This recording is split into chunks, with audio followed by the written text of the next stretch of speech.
Did the White House try to get rid of Karine Jean-Pierre? Biden shocked staffers by saying he will debate former President Trump. Plus, new polling suggests growing momentum in key battleground states. All that and more. I'm Bobby Eberle. This is the 13-Minute News Hour. And God bless the United States of America.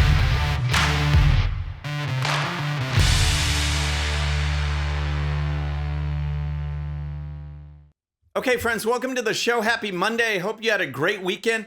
If you're new to the show, thank you so much for tuning in.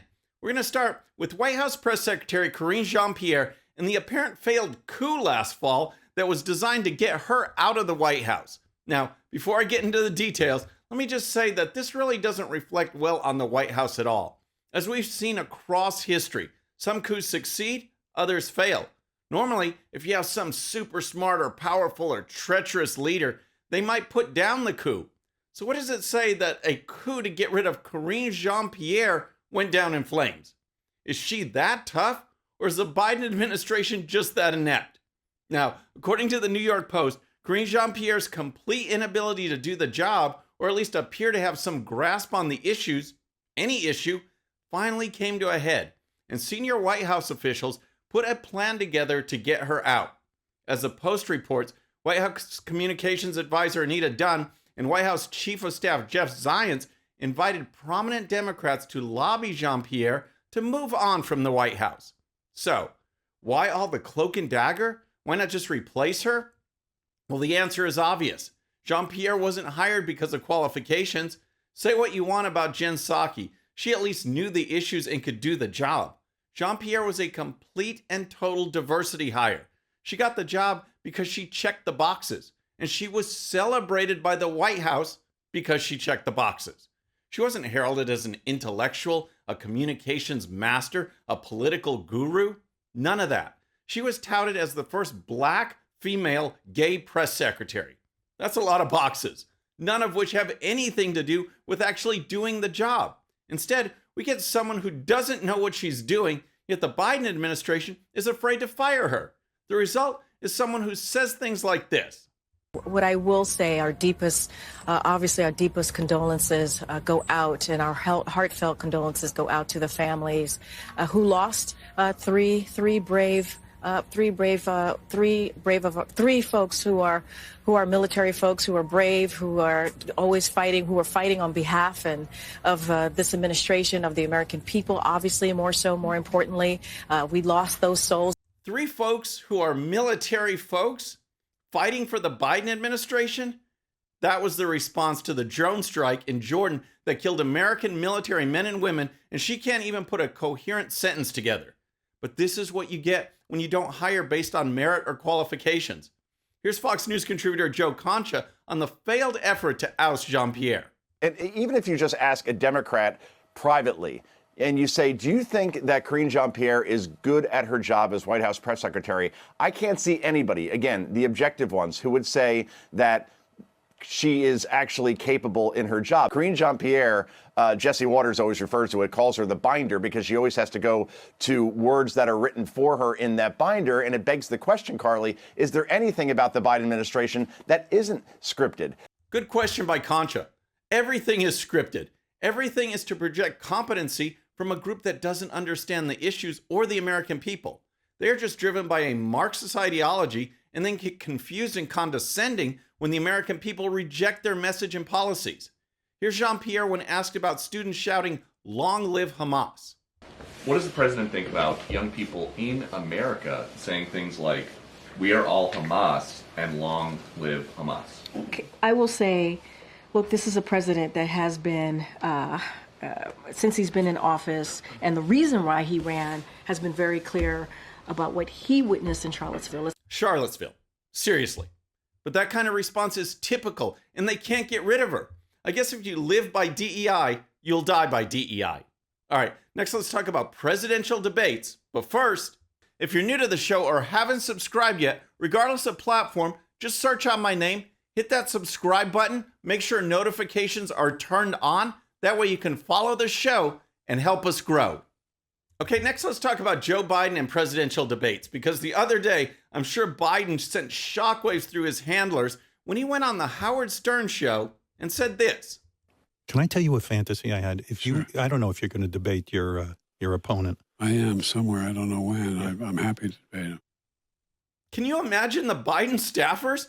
It's just classic. Here you have a guy who walks like a robot, who can't speak even when he has a teleprompter, who can't get through a press conference even with scripted questions and answers. And on the other side, you have a former President Trump who is ready and willing to go.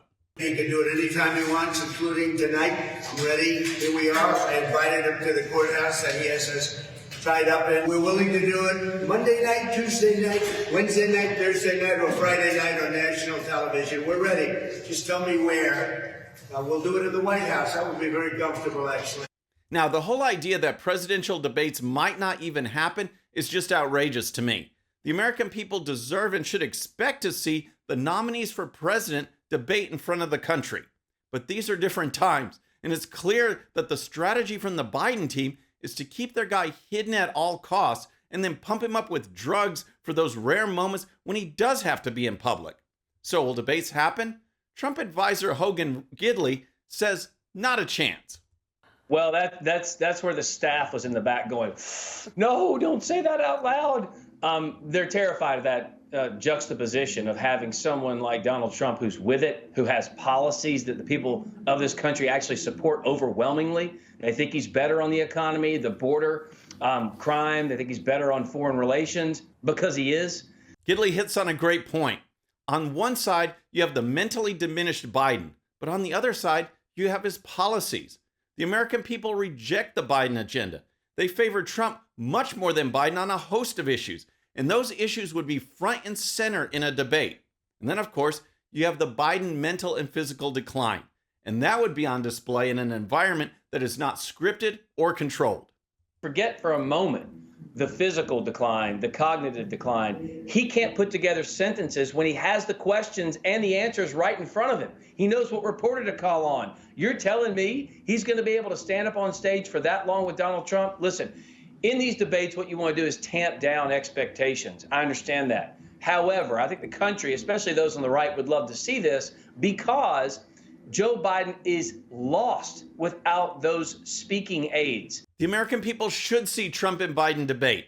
They need to see how Biden reacts under sustained pressure without a teleprompter or scripted questions and answers. Do you think it'll happen? Let me know in the comments. All right.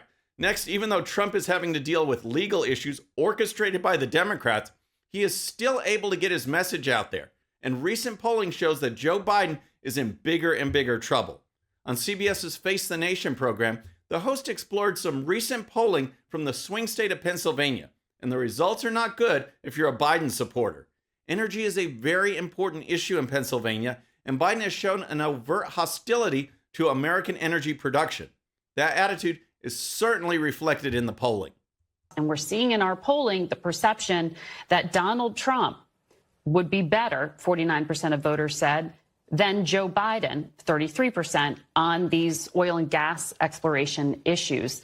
The question asked to Pennsylvania voters was who was better to handle fracking and oil and gas exploration, and Trump dominates 49% to 33%. In other polling of Pennsylvania, Michigan, and Wisconsin voters, CBS found that voters significantly favor the Trump economy over the Biden economy. We ask them now, okay, has it gotten better?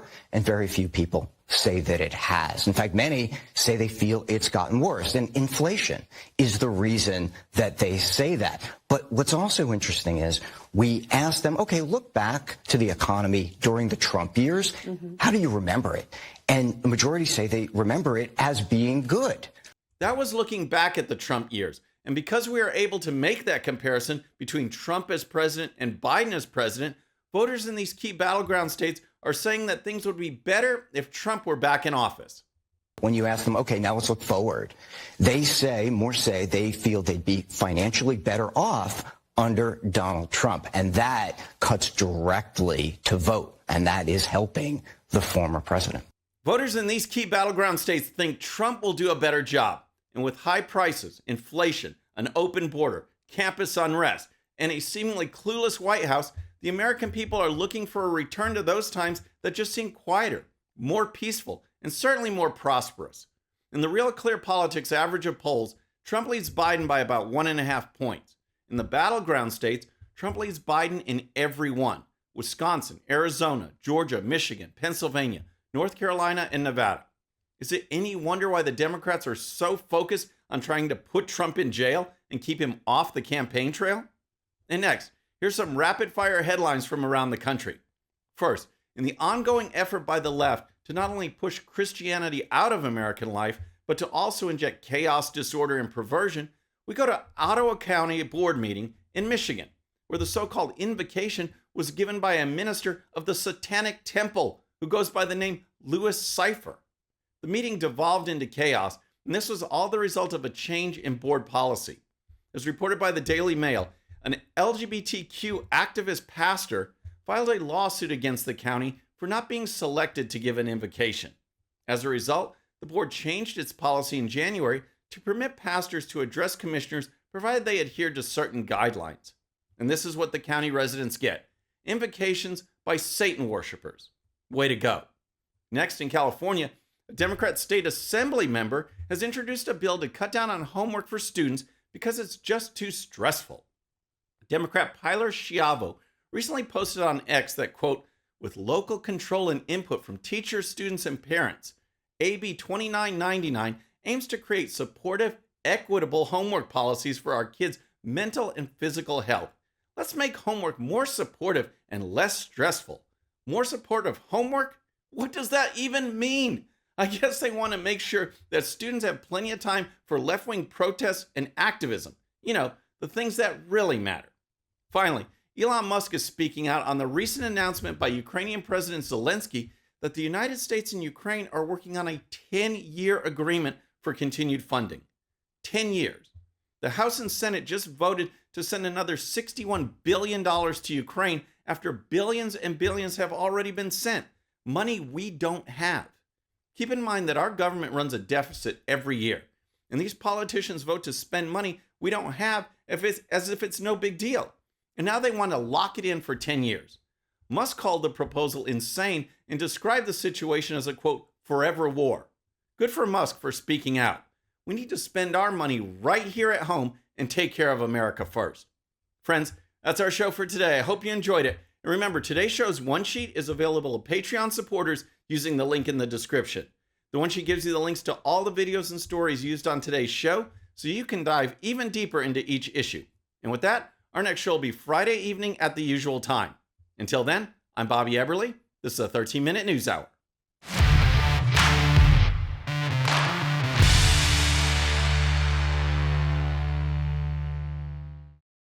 All right, friends, thanks again for tuning in. I really appreciate it. And before you go, please hit that subscribe button above. Once you do, tell your friends, share it, spread the word about the 13-minute news hour so we can keep growing. And for more great content, check out these videos right here, and I'll see you next time.